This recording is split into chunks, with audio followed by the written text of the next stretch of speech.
मथुरा के पास यमुना के किनारे एक घना जंगल था। जंगल इतना घना होने के कारण वहाँ बहुत सारे जानवर रहते थे। जानवरों का राजा एक शेर था जो बहुत शक्तिशाली था। उसके दो मंत्री सियार थे। दोनों को सलाह मशवरा करके ही राजा अपना राज चलाता था।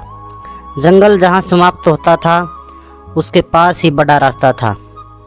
मथुरा और दूसरे बड़े शहरों को जाने का सिर्फ यही एक रास्ता था। सारे छोटे बड़े काफिले इस रास्ते से ही होकर जाते थे।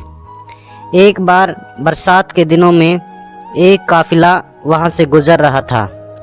एक व्यापारी की गाड़ी में उसका ताकतवर और सुंदर बैल जुता था। दलदली मिट्टी में बैल का पैर अचानक फंस गया। बहुत कोशिशों के बाद भी व्यापारी और उसका साथी उसका पैर न निकाल पाई। खींचातान से हुई पीड़ा के कारण बैल बेजान हो गया। उसे मरा समझकर व्यापारी दुखी मन से उसे वही छोड़ अपने काफिला के साथ आगे बढ़ गया। बेहोश बैल जब होश में आया तो उसे अपने आसपास कोई दिखाई नहीं दिया। वह खुद ही जोर लगाकर दलदली मिट्टी से निकला और जंगल की ओर बढ़ चला। वहाँ खाने को खूब घास व पत्ते थे। पीने को पानी यमुना का ठंडा व मीठा पानी था। पीने को पास ही यमुना का ठंडा व मीठा पानी था। कुछ ही दिनों वह स्वस्थ हो गया। उसका ढील ढोल निकल आया। मन की मौज में आकर जब वह डकारता तो आसपास के सभी जानवर डरकर भाग जाते। जंगल के किनारे बैल के आ बसने की बात शेर को पता न थी। कई दिनों के बाद शेर की इच्छा हुई कि यमुना का ठंडा व मीठा पानी पिया जाए। वह यमुना की ओर चल दिया।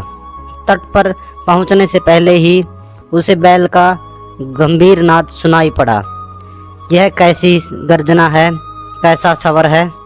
मन ही मन उसने सोचा शायद मुझसे भी अधिक ताकतवर दूसरा शेर यहाँ आकर बस गया है। वह पानी पिए बिना ही अपनी मान में लौट गया। शेर का उदास मुख और ढीली चाल को देखकर उसके मंत्री चिंतित हुए।